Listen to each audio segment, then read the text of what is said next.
Bonjour, ici Jean Béliveau. Dès le début de la saison 1958-1959, les experts ont commencé à se demander pour combien de temps encore nos Canadiens continueraient à remporter des Coupes Stanley. Chose certaine, les joueurs voulaient en gagner au moins une autre pour éditer un record de tous les temps. Mais notre équipe, comme les autres, avait commencé à subir des changements. La saison précédente, nous avions déjà ajouté à notre alignement Marcel Bonnin, Don Marshall et Junior Langlois. Et au début de la saison suivante, 3 autres nouvelles figures faisaient leur apparition. Ralph Backstrom, Bill Hickey et Ab McDonald. Doug Harvey et le Rocket ont été blessés gravement. Mais nous pouvions compter sur une telle profondeur que nous avons terminé le calendrier encore au premier rang, avec une avance de 18 points. Nous n'avions pas perdu une seule série éliminatoire depuis l'arrivée de Tobley comme entraîneur en 1956. Plus que toute autre chose, nous voulions remporter une 4e Coupe Stanley consécutive. En série demi-finale du printemps 1959, nous avons éliminé les Hawks de Chicago en 6 matchs après une dure série.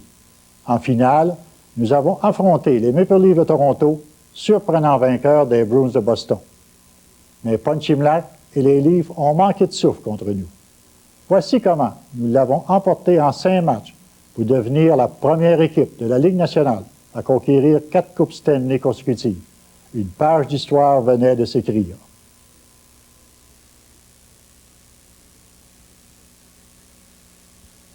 Le filet est désert. Au Forum de Montréal, 14 790 spectateurs ont les yeux rivés sur la patinoire. C'est le 18 avril 1959. Les Leafs de Toronto portent le chandail blanc. Leur gardien de but est aussi au nombre des spectateurs. Il est sur le banc des joueurs. Une attaque désespérée à 6 hommes. Ce sont les dernières minutes de la série finale pour la Coupe Stanley. Laissez-moi vous raconter l'histoire palpitante de la saison 1958-59. Le Canadien, portant ici le chandail bleu-blanc-rouge, a établi un record de tous les temps en gagnant la Coupe Stanley une 4e année de suite. Et aussi l'histoire du Toronto, l'équipe Cendrillon. Sous le bâton magique de leur coach et gérant général Ponchimlac, les Leafs sont de justesse et de façon dramatique décroché à la toute dernière minute une place dans le détail. Ils ont ensuite éliminé Boston. Mais la force, la vitesse et l'équilibre des formidables Canadiens ont eu raison de la rapidité des jeunes joueurs des Leafs et de la fée qui semblait devoir conduire Toronto à une victoire surprise en finale. Les Leafs se démontrent non pas de la magie, mais du courage, de la détermination et de l'esprit d'équipe. Ils tirent de l'arrière 3-1 dans la série et sont en voie de perdre cette joute 5-3. Mais ils combattent jusqu'à la dernière seconde.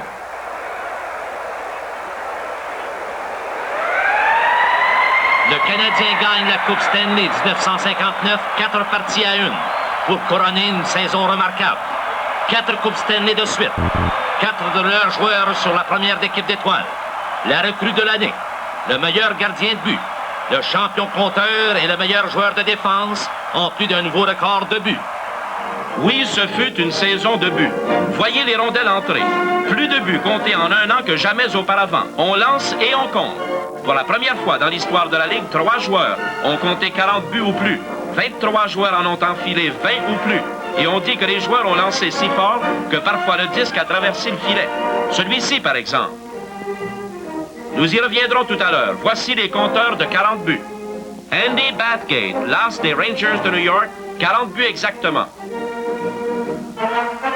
Dickie Moore du Canadien, 41 buts, 55 assists, champion compteur pour la 2e année de suite.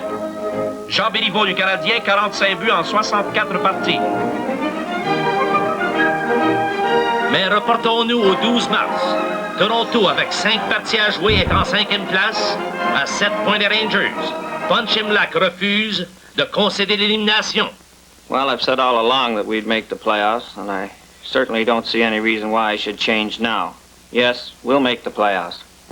Et maintenant, le 22 mars, la dernière journée de la cédule régulière, les Leafs se joignent à Détroit ont encore une chance. Si le Canadien pouvait battre les Rangers à New York, les Leafs pourraient s'assurer la 4e et dernière place du classement pour les éliminatoires avec une victoire sur Détroit. À la première période, Détroit prend les devants 2-0. Tout à coup, une annonce sur les haut-parleurs de l'Olympia révèle aux Leafs qu'ils ont encore une chance. In New York, game over. New York 2, Montreal 4. Il ne leur fallait que cette chance. Les buts commencent à pleuvoir pour cette équipe jeune et déterminée. Les Leafs sont venus de l'arrière de déficit de 2-0 et 3-2 pour battre Détroit 6-4 et compléter un retour de 5 victoires consécutives. Les voici dans le détail. Une cause qui semblait perdue. Les champions canadiens vont maintenant affronter Chicago, l'équipe de 3e place. Les Browns, qui ont fini en 2e position, seront opposés aux fougueux Leafs. Les Rangers ont été hors du détail pour la première fois en 4 ans. Et leur coach, Phil Watson, a lancé une remarque typique, ils m'ont coupé le vent. Mais les Rangers et les Red Wings de Détroit, bien qu'éliminés, ont conservé de beaux souvenirs eux aussi de cette saison excitante. Le fameux arrière-garde Bill Gadsby a été le plus prolifique compteur chez les joueurs de défense. Il a amassé 51 points. Le numéro 4 des Rangers, au style vigoureux et cavalier, bien qu'âgé de 31 ans, s'est mérité un poste sur l'équipe d'étoiles pour la 3e fois en 13 ans.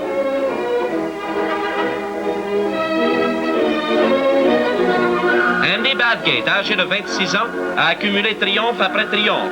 Le numéro 9 des Rangers a fini 3e chez les compteurs. Il a été choisi à l'aile droite de l'équipe d'étoiles, la première fois en 15 ans que cet honneur n'est pas allé à Maurice Richard ou Gordie Howe. Et pour couronner cette saison, Badgate s'est vu décerner le trophée Hart comme le joueur le plus utile à son club.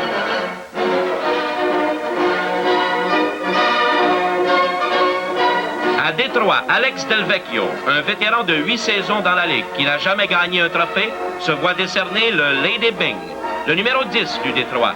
Il a compté 19 buts et fourni 35 assists pour 54 points, n'écopant que de 6 minutes de punition. Le Lady Byng va aux joueurs qui combinent la gentilhommerie à l'habileté au jeu.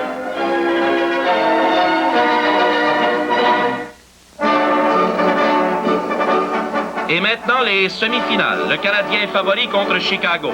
Et on est d'avis que les Browns élimineront les tenaces Leafs, la surprise de l'année, qui n'ont atteint les éliminatoires qu'au dernier moment. Mais il en est un qui se moque de ses choix. We'll beat them. We'll beat them in 6 games. Toronto contre Boston. Les Bruins ont gagné les 2 premières parties sur leur propre glace. À Toronto, les Leafs ont triomphé dans la 3e. Et voici la 4e. L'étoile du Boston a été son vétéran gardien de but de 32 ans, Harry Lumley. Lumley a hérité du poste vers la fin de la saison lorsque le cerbère régulier Don Simmons a subi une opération pour l'appendicite. Lumley s'est révélé un substitut extraordinaire. La série a été rude et chaude. Les 2 victoires des Browns ont été décisives, 5-1 et 4-2. Les Leafs, habitués aux causes désespérées, ont gagné la 3e partie 3-2 après 5 minutes et 2 secondes de temps supplémentaire. Dans la 4e, le numéro 21 des Browns, Jerry Tapazzini, efface une avance du Toronto. Son but égale le pointage 1-1 à la 3e période.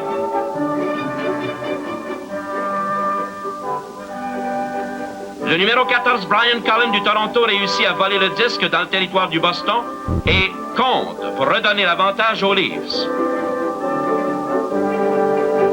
Mais ce n'est pas fini. Bronco Horvat du Boston, portant un casque protecteur, passe au numéro 8, Fleming McHale. De retour à Horvat et un but des Browns égale le pointage 2-2 pour nécessiter une période supplémentaire. Ce fut le point tournant de la série Boston-Toronto, bien que dans une série de 16 joutes, chacune d'elles a une importance capitale.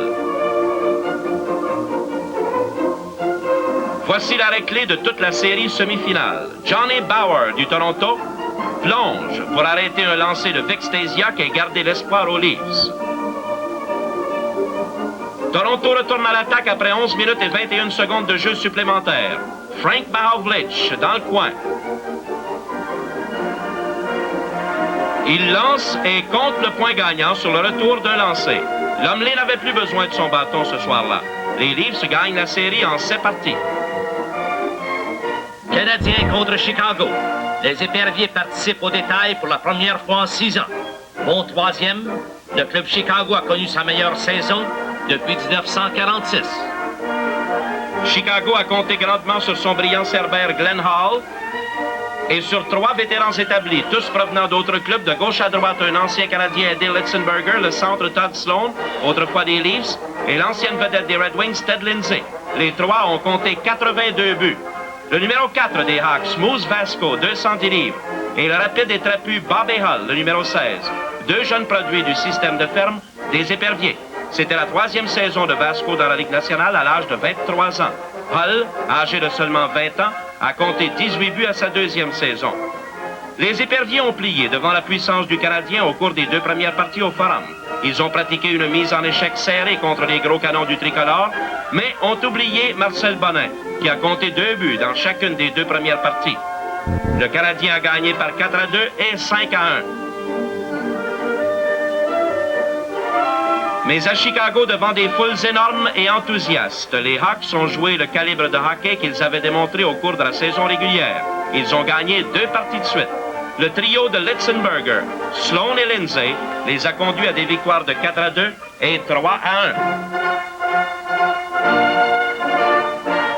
Mais le Canadien a gagné la 5e partie 4-2 et a terminé la série par une victoire de 5-4 à Chicago. Le Canadien est parvenu à la finale, mais a perdu les services de Jean Béliveau, le numéro 4. Le grand centre jouait le meilleur hockey de sa carrière.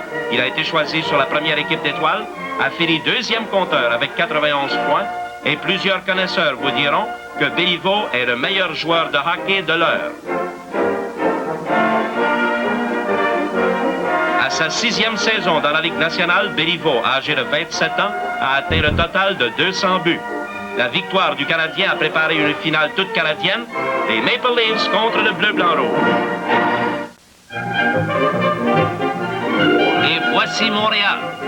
Dans toute cette grande ville de 2 millions d'habitants, il était difficile de trouver quelqu'un pour prédire une victoire des Leafs. Toutefois, il y avait un étranger. Well, I said that we'd beat Boston in 6, and it took us 7 games to beat Boston. I guess I got mixed up a little. Maybe the crystal ball was a little hazy. It's probably that we'll beat Montreal in 6. Dans la chambre du Canadien, de l'autre côté du Forum, une réponse de Tobley. I won't make any predictions. We'll play the best we can. Anyway, predictions are for gypsies. La série finale de la Coupe Stanley 1959 est commencée. Le Canadien dans son chandail bleu-blanc-rouge sur sa propre patinoire. Et si les Leafs aiment à vivre dangereusement et à jouer sous pression, le Canadien est rapide à les accommoder. Après seulement 36 secondes de jeu, Henri Richard compte pour donner l'avance aux Canadiens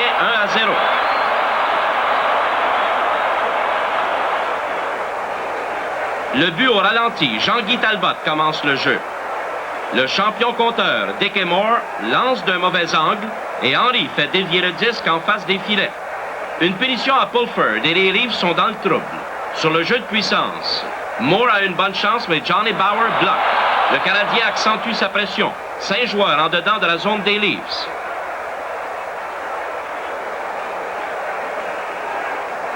Une passe est interceptée. Dick et Duff s'échappent. Il ne faut pas blâmer Plante. Duff a compté 99 buts en 4 ans avec Toronto. Les Leafs ne se laissent pas impressionner par les champions. 5 minutes écoulées seulement dans la première partie, Toronto force le jeu.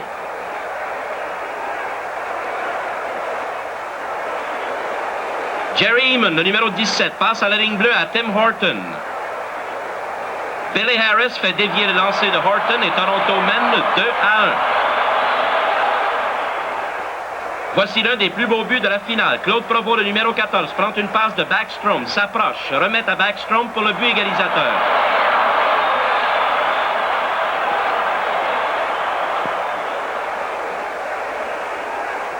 Regardons de plus près Backstrom, la recrue de 21 ans. L'année précédente, il avait fait partie du Canadien junior, champion de la Coupe Mémorial. Avec le Canadien, il a compté 18 buts et fourni 22 assists pour gagner le trophée Calder, accordé à la meilleure recrue de l'année. Dick Edoff, qui a compté sur une échappée plus tôt dans la joute, n'a pas toujours eu aussi facilement raison de Plante. Duff, le numéro 9, paraît avoir une chance unique. Mais qu'est-ce qui s'est produit? Voyons voir au ralenti. Duff reçoit une passe. Voyez la jambe de Plante. Il bloque le lancer en plein air. Plante, un gardien de but nomade, a gagné le trophée Vézina pour la 4e année de suite. Il a aussi enfin été reconnu comme le meilleur de la Ligue en étant choisi sur la première équipe d'étoiles. Le Canadien prend encore les devants. Après une mise au jeu dans la zone du Toronto, le disque va à Pronovo qui donne l'avance aux Canadiens 3-2. Moins de 2 minutes plus tard, le Canadien fait encore face à l'entêtement des Leafs. Olmsted passe à Brewer à la ligne bleue. Le lancer de Brewer est dévié par Ron Stewart et après 2 périodes, le compte est égal, 3-3. Troisième période, Harris, le numéro 15, mène une attaque des Leafs. Et Frank Mahovlich, le numéro 27, force plante à faire le grand écart pour préserver l'égalité. Moins de 10 minutes à jouer à la troisième période. Voici l'excellent Doug Harvey, le numéro 2. Il passe à Henri Richard. Un lancer que fait dévier Marcel Bonnet pour donner l'avance aux Canadiens, 4-3. Tout ce qu'il faut maintenant, c'est un but d'assurance. L'agressif Bonnet derrière les filets. Une passe à Moore. Et c'est une victoire de 5-3, une dure bataille. Mais le Canadien gagne la première joute et devient encore plus favori.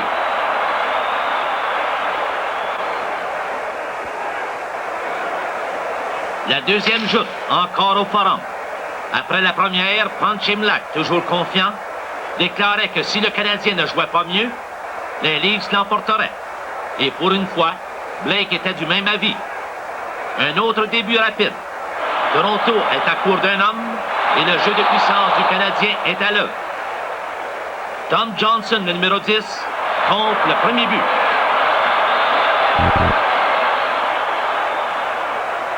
Au ralenti, on se rend compte que le Canadien aurait pu compter à sa première tentative. Après que le premier lancer de Johnson a été arrêté, voyez Bauer qui intercepte de son bâton un lancer de près de Bonnet. Mais n'allez pas donner 2 chances à Johnson. Tom a connu sa meilleure saison en 58-59 pour être élu sur la première équipe d'étoiles. Il a gagné le trophée Norris comme le meilleur joueur de défense du circuit.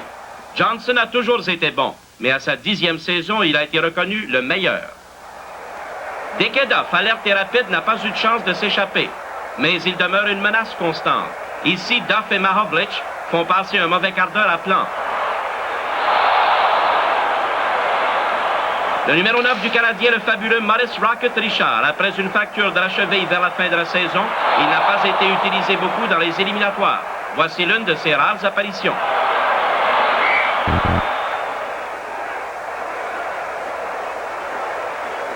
Cette combine à 4 vous ferait croire qu'on devrait accorder 3 assists sur un but. Brewer passe à Pulford. Pulford à Olmsted. Et en avant à Stewart qui compte. Voyons le lancer revers de Stewart. Geoffrion suit de près. Le compte est égalé 1-1. Le Canadien à l'attaque.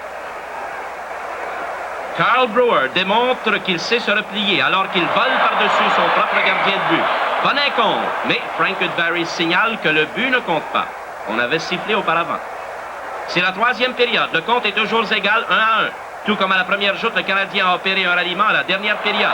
Et tout comme à la première joute aussi, c'est Doug Harvey qui a pris charge de ce ralliement. Pour la première fois en 8 ans, il n'a pas été choisi sur la première équipe d'étoiles. Et pour la première fois depuis 5 ans, il n'a pas gagné le trophée Norris. Mais dans le détail, il s'est encore révélé le joueur clé et un meneur. Il prépare le but victorieux pour Claude Provost. Les Leafs bourdonnent autour de Plante en quête du but égalisateur. Mais quand la défense du Canadien a failli à la tâche, c'est l'acrobatique Jacques Plante qui a sauvé la situation. Avec 1 minute et demie à jouer, le Canadien a scellé l'issue avec un but de Provost, encore avec l'aide de Harvey. Ce triomphe de 3-1 du Canadien lui donne une avance de 2-0 dans la série. Les deux clubs se transportent maintenant à Toronto pour les 2 autres joutes.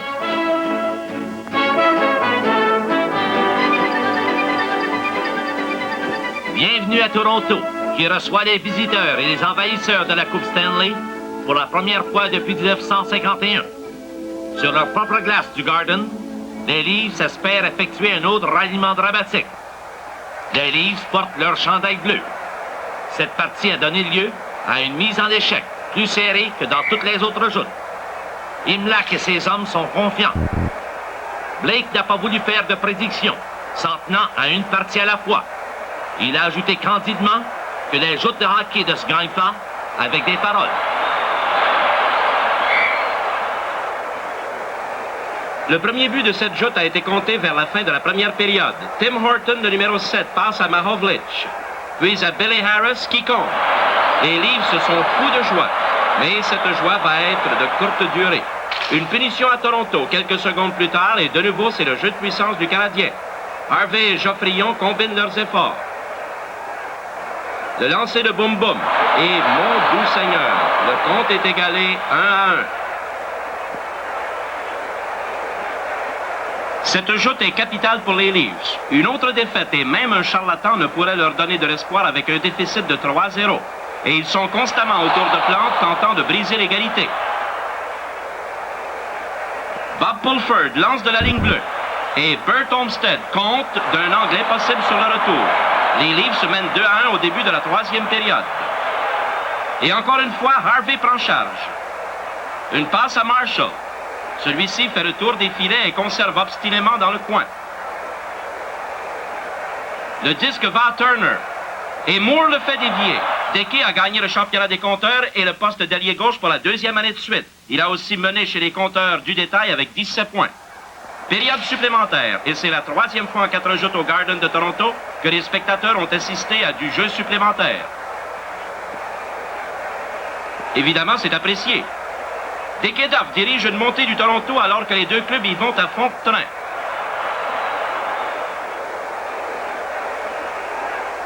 Un lancer d'Alan Stanley, bloqué par Plante. Oh, mais c'est pas croyable. Mais on a fini de patienter. Dekedoff fonce, lance et compte. Toronto gagne 3-2 et l'avance du Canadien est réduite de 2-1.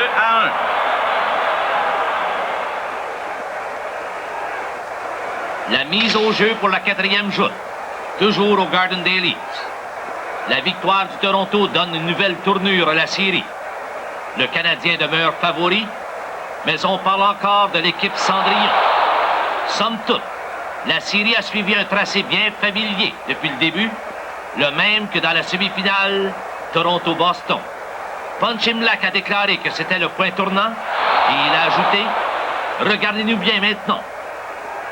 À la quatrième joute, 13 329 spectateurs ont vu le plus beau hockey de la série à une allure très vive. Les deux Cerbère, Plante et Bauer, ont été fort occupés au cours de la première période avec un total de 27 lancés sans un seul but. Bauer avait partagé le poste de gardien de but avec Ed Chadwick au début de la saison, mais dans les éliminatoires, il l'a eu à lui seul. Même rapidité et même élan à la deuxième période. Aucun but non plus, mais ça a passé près. Voyons, madame, si Bauer peut tenir le coup, certainement vous aussi.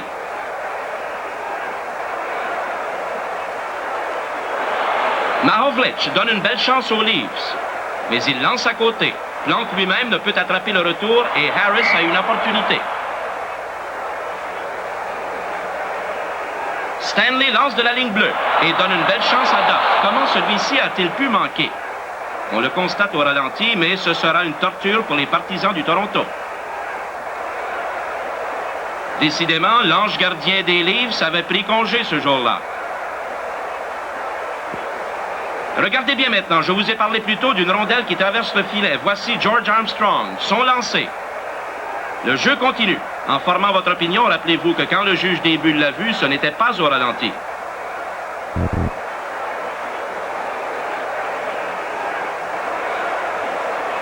Une autre chance pour Toronto.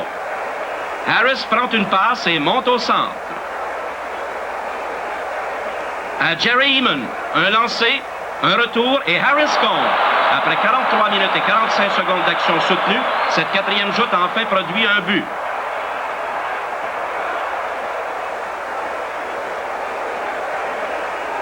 Eamon, le numéro 17, et Harris, le numéro 15, combinent encore leurs efforts et Harris manque de justesse les filets. Au ralenti, on voit combien près est venu Harris.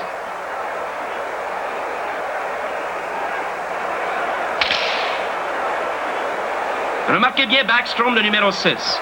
McDonald a le disque dans le coin. Une passe devant les filets et Backstrom compte.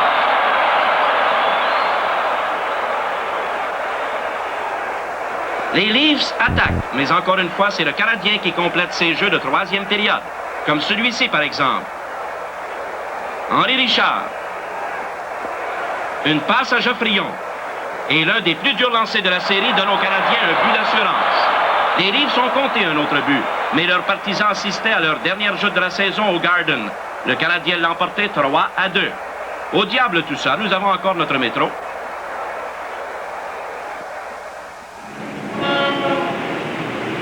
De retour à Montréal, Toronto fait face à l'élimination.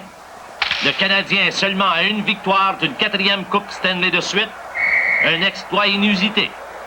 Blake est obligé d'admettre que son club est en bonne posture. Et le tricolore, dans son uniforme à domicile pour la 5e joute, profite de cette belle situation.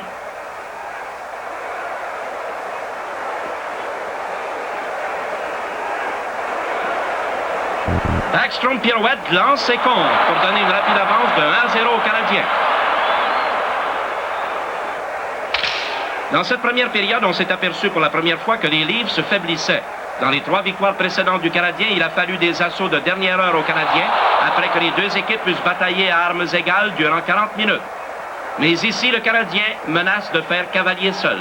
Le travail soutenu et parfois brillant de Bauer a arrêté la furieuse attaque du Canadien dans les premières minutes.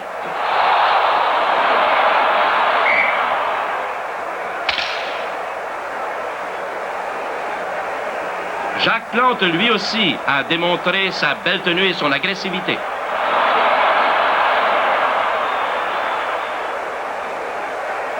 Une saillie du Canadien menée par Backstrom est finie par Geoffrion pour porter le compte 2-0 après 13 minutes et 42 secondes. La situation est maintenant désespérée pour Toronto. Bob Pulford a une belle chance de s'échapper, mais lance à côté et Plante bloque le retour d'Olmsted. Les belligérants sont Harvey et Pulford. Un puissant trio dans les éliminatoires a réuni l'expérimenté Geoffrion avec 2 recrues de talent, Ralph Backstrom et Alvin McDonald. Les 3 se joignent ici au meilleur joueur de défense de la saison, Tom Johnson, pour porter l'avance du Canadien à 3-0. Le lancer de golf de Johnson au ralenti.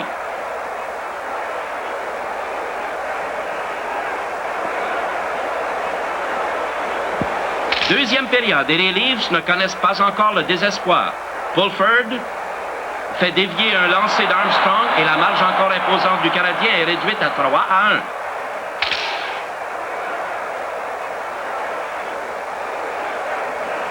Mais les chances du Toronto sont de courte durée. Le retour d'un lancer d'Henri Richard permet à Bonin de compter son 10e but des séries. Bonin a été le meilleur compteur de francs-buts dans le détail.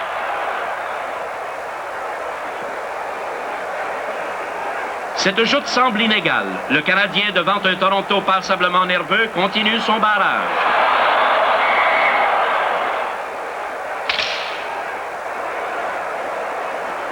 Et quand les Leafs ne parviennent pas à déblayer, le disque va à Geoffrion. Et le Boomer compte son 2e but de la partie. C'est maintenant 5-1. Voyons le dur lancer du Boomer au ralenti. La 3e période, le Canadien a moins de 20 minutes d'une autre page d'histoire. Il serait bien compréhensible que les Leafs acceptent la défaite. Ils ont été constamment sous pression au cours des 2 dernières semaines de la saison pour surmonter l'impossible et parvenir au détail. Et durant ces rudes parties contre Boston, à un moment en déficit de 2-0, et maintenant à leur 5e joute contre le Canadien, reconnu comme l'un des meilleurs clubs de l'histoire, ils tirent de l'arrière 5-1.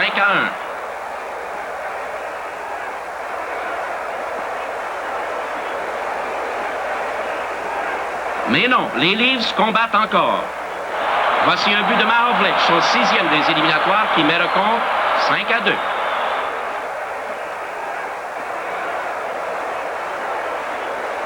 Jerry Eamon intercepte et prépare un but pour Bert Olmsted. Le lancer revers de Olmsted et les Leafs ne tirent plus de l'arrière que par 2 buts. Et nous voici à notre point de départ. Le filet du Toronto est désert. Le jeune club, le club Cendrillon, pourtant bien déterminé et courageux, est obligé d'admettre qu'il est tombé devant la puissance et l'habileté du Canadien.